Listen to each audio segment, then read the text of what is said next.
Hi there, welcome back to my channel. I am Melissa Ashley.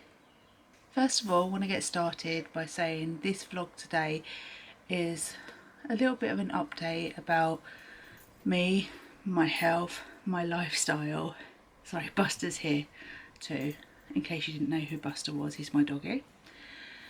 This video is going to be a bit difficult to make because I'm going to be talking about some of the issues that I've gone through with my health in recent years and the effect it's taken on my life and my work, my relationships, and how I'm planning to move on.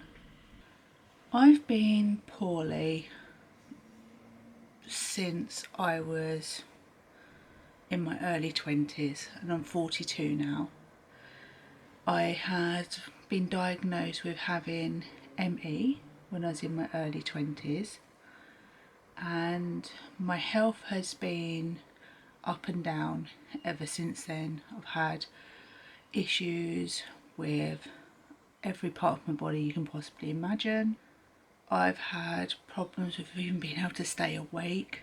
I've had issues with my mobility and being in wheelchairs or mobility scooters, and the last 5 years my health massively declined. I was going back and forth to doctors and specialists. I had such pain in my hip and my leg that I got to the stage where I was actually asking about the possibility of amputation. I was constantly exhausted. I have problems with my bladder, with my bowel. I was fainting. I had migraines constantly. Just in pain all the time. And my energy levels never seemed to go above a certain point. And the only way I can describe how my chronic fatigue made me feel would be that if you start the day every day with a full cup of coffee, and every time you do something throughout the day you take a sip of your coffee until at the end of the day your cup is empty, then overnight you sleep and it's like the coffee maker remakes your cup of coffee and you start again with a full cup of coffee and sip it all throughout the day. It's like your energy levels going down, replenishing them, and then them using them up again. I don't have that. I always start the day on half a cup of coffee, so I always feel like people are one beat ahead of me, and then that means I have fewer sips to use throughout the day. But then some days the coffee cup gets knocked over really early on, and what I mean by that is just my energy will suddenly drain from me like that. I can't think, I can't talk, I can't move, I can't express how I'm feeling, and it's scary and it's shocking how that can just happen at any moment. There's no rhyme or reason, there's no trigger points for it, there's no warning signs, and that's how I've been living my life. Constant pain, constant fatigue, migraines, fainting. It's just been horrific. And I got diagnosed, as well as having ME, as well as that, but 10 years ago I got diagnosed with having fibromyalgia as well. But you know when something just doesn't fit? That's how I felt. But you have to have a little bit of trust in doctors and what they're saying, so you kind of have to go along with what they're saying. 11.5 years ago I became suddenly unwell and I was rushed to hospital, and first they diagnosed me with gastroenteritis. They did all the checks on my blood and all the other signs that they check in the hospital, and nothing was showing up. Yet 3 days later, the pain was worse. I wasn't being sick. I didn't have any other problems associated with gastroenteritis, and it left the doctor scratching their heads. And the stomach pain was so severe, they decided that they were going to take me down to the operating theatre to see if there was anything there that hadn't been shown up in all these tests that they've been doing on me. And when I went down to the operating theatre and they opened me up, they found that my appendix had gone gangrene inside of me, and all the pus and gross stuff was actually gluing all my other organs together. And if they'd waited a few hours more to take me down, I'd have been dead. Simple as that. That was a really scary time, and it was a long recovery. I was cut open and then I was stapled back together. Those wounds kept reopening up. I got a suspected clot in my leg, and recovery was slow and long and painful. But as I sat in my hospital bed on my own, I remember watching the Great North Run one day on the TV, and I was like, that's going to be my target, that's going to be my aim, that's where I want to be this time next year. At the time, I was working full-time as a manager for a team for a healthcare company. I had quite a big team, and I was working extra hours on top of your normal week, and I kept getting run down and sick.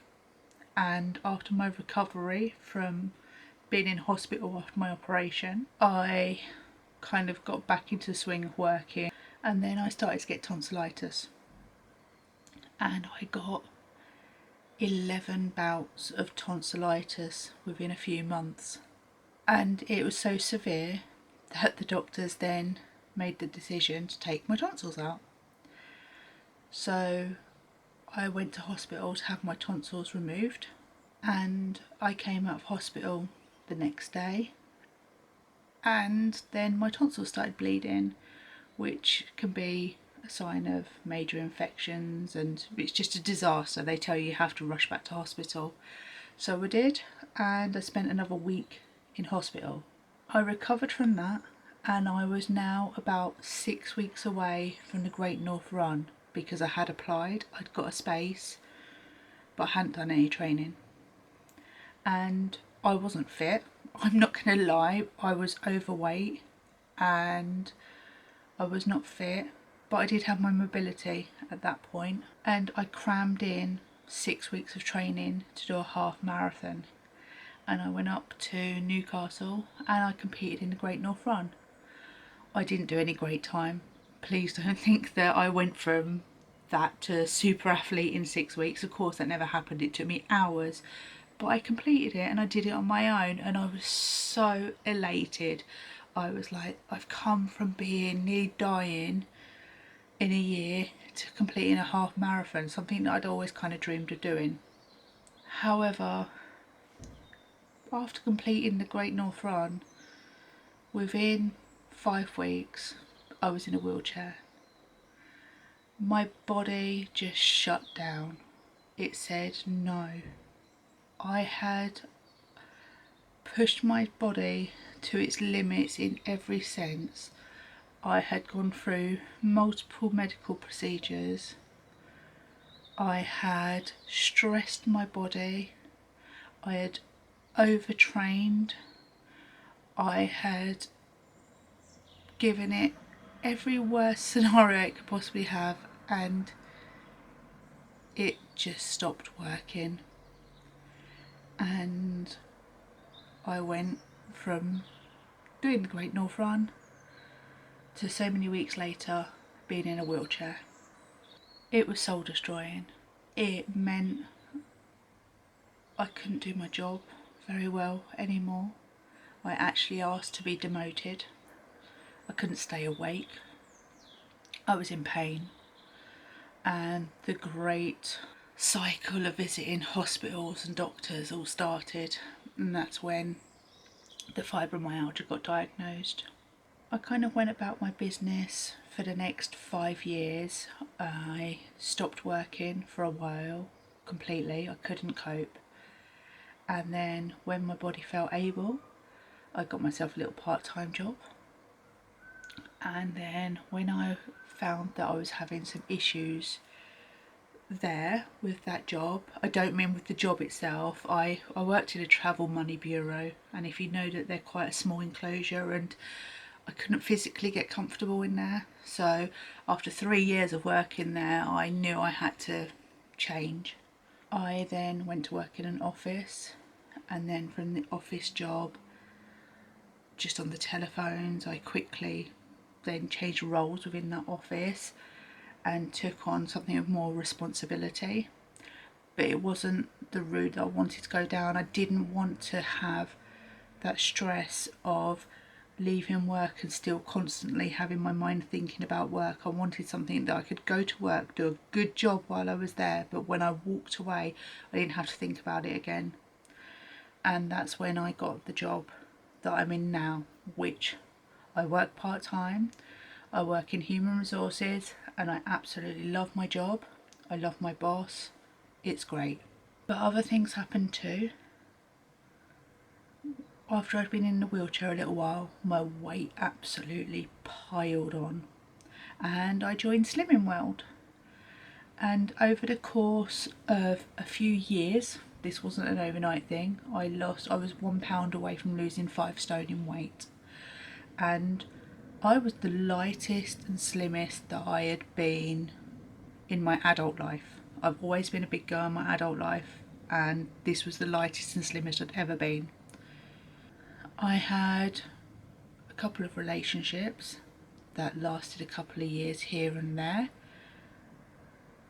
and they didn't work out for a multitude of reasons. And 6.5 years ago, I met Scott.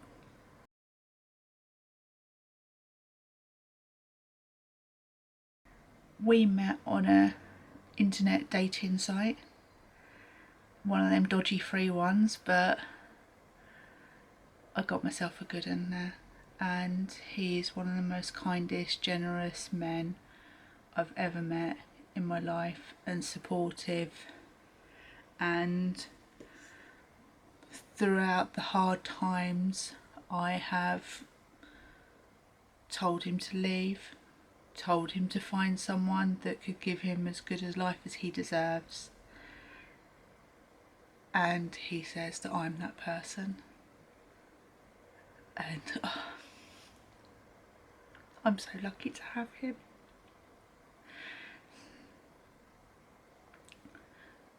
5 years ago,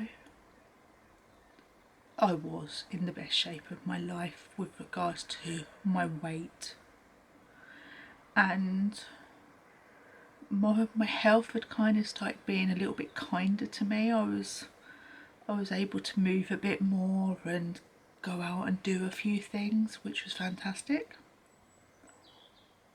And I'll insert a photo of what I looked like 5 years ago, because you all know what I look like now. I'll insert a photo here of what I was like 5 years ago, and you'll see the difference straight away.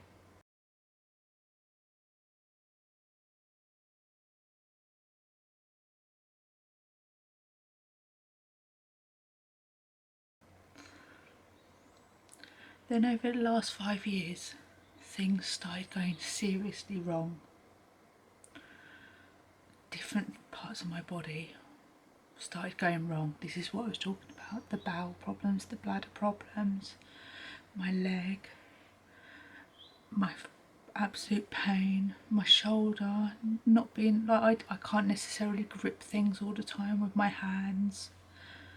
And it's really hard to explain when you suffer from a chronic illness, how some days you look completely normal and then the next day your partner has to lift you out of your bed into a wheelchair to take you into the bathroom so you can go to the toilet. That's the difficulties that I face. 2 years ago, everything went from being tough and difficult to being an absolute nightmare. If I could swear, I would right now. But I don't want my channel to be me full of swearing all the time, so I'm not gonna. I hurt my back and I was sent to a physiotherapist. And the moment I was called into his room, rather than focusing on my back, he started asking me questions about other parts of my body. And I couldn't understand the relevance of why he was asking me these questions. And after a really thorough consultation, he told me that he didn't think I had fibromyalgia. He thought that I had a condition called ehlers-danlos syndrome. Hypermobile ehlers-danlos syndrome, to be precise. He told me to go back to my GP and get a referral to a rheumatologist, because a rheumatologist is the person who diagnoses this condition. And he told me to go and do a little bit of research to see what it was all about. I got home, I literally went onto the National Health Service website about the condition, and it was like someone opened the curtain. For the first time in my life, I felt like this was it. Finally, my condition and all my problems that I'd had throughout my life had suddenly, it was there as clear as day in black and white, which ironic because the symbol for ehlers-danlos is a zebra.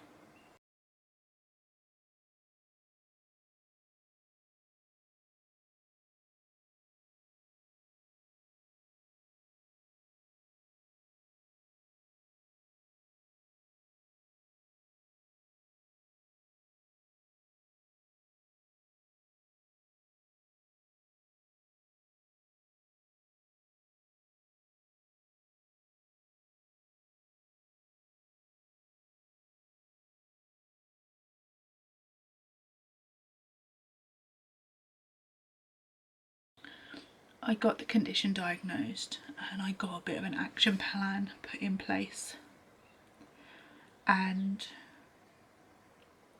I've been to physiotherapy, I've been to hydrotherapy, I've been to pain clinics, I've been to pain psychology, you name it, I've been there over the last year and a half. My mobility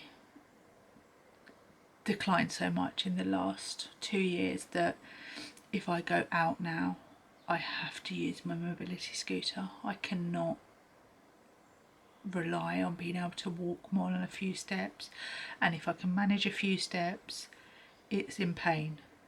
Please don't think that if you see someone out and about and you've been told they've got chronic pain, that they're not in pain on that day. It just means on that day they can just about cope with their pain, so they're trying to just get on and live a normal life like everybody else. So right now I see doctors for all various parts of my condition, and I'm waiting for a referral to a specialist.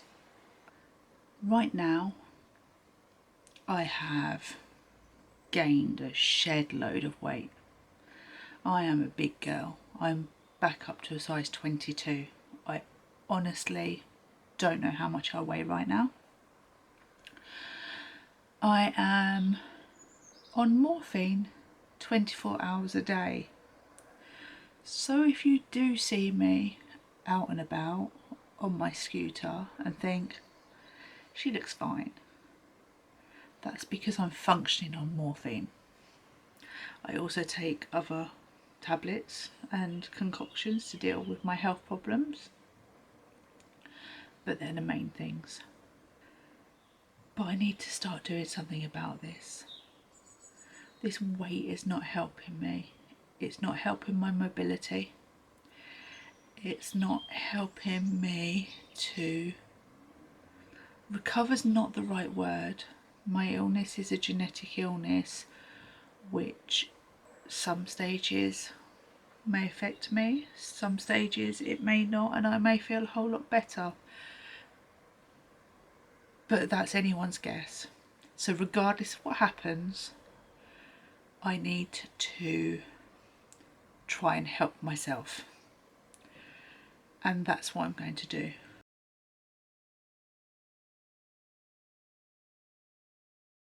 Tomorrow,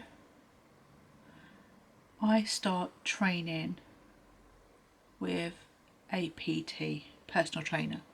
She's actually my niece, but for full disclosure, I have hired her properly. This is her job, so I have paid her properly like a normal PT to try and get me to some level of fitness. I don't know what that looks like right now. I don't know how my body's going to cope with this. She has done a lot of research into my condition because, as well as the ehlers-danlos, I do still have ME as well. That diagnosis is still there as well. So I do have the chronic fatigue, which is a real... It's like balancing on a knife edge on how your body will react to activity.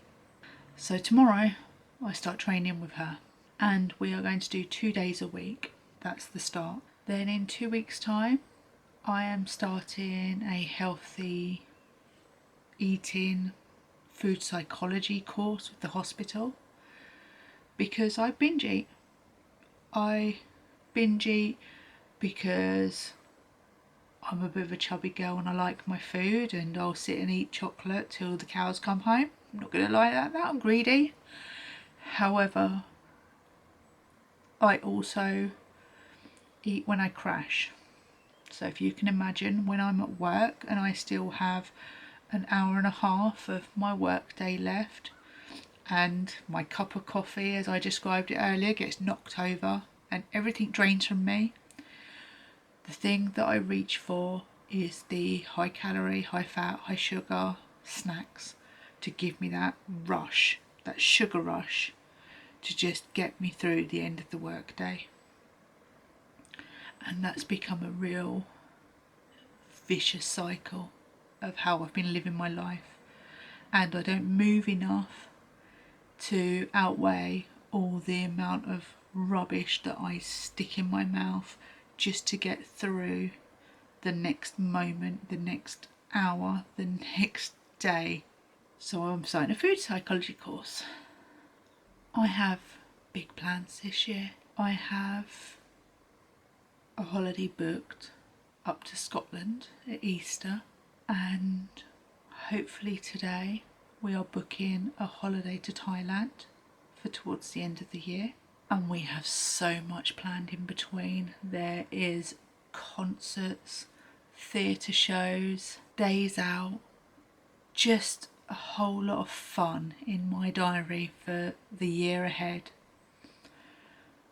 And I want to try and be as responsible as possible and help myself as much as possible to get out there and enjoy it, take the bull by its horns and not suffer the consequences. Be sensible, be strong, and have fun. I'm nervous. I am nervous as hell for tomorrow. I haven't set foot in a gym in years. I've no idea how my body's going to react. Psychologically, my anxiety's through the roof. This is going to have to be a listen to your body, be sensible. I know I'm going to get exercise pain, but when I get my illness pain, if that's what I can call it, I need to listen to those, listen out for those signals and do what's right for me. 2020 is going to be a year to try and sort my life out, make me the best version of me as I possibly can, to give my body a chance to live in a more functional way with these problems. I will be recording bits of my journey for you. This is not about weight loss, like a weigh-in every week, or because this is going to take time. The weight loss is going to be a byproduct of the fitness. I don't want to do the fitness to lose weight. I just want the losing weight to be a byproduct of the fact that my body's getting fitter and stronger. Oh God, I'm nervous. I am nervous. I'm sorry for waffled on loads in this video, but I thought that I had a responsibility for you guys to actually get to know me a little bit and know why I started this channel in the first place. It's because of all these things that I now fight back and want to get out and travel and go to the day trips and gigs and theatre and everything else that I want to include, because everything's that little bit harder, and I want to try and help other people who are in the same situation as me think, I can do that, I can go out there, I can have that kind of time too. I hope you enjoyed this video. Please give it a thumbs up. Please hit the subscribe button. I'll speak to you soon. I hope you're all well. Happy New Year. Lots of love. Bye bye.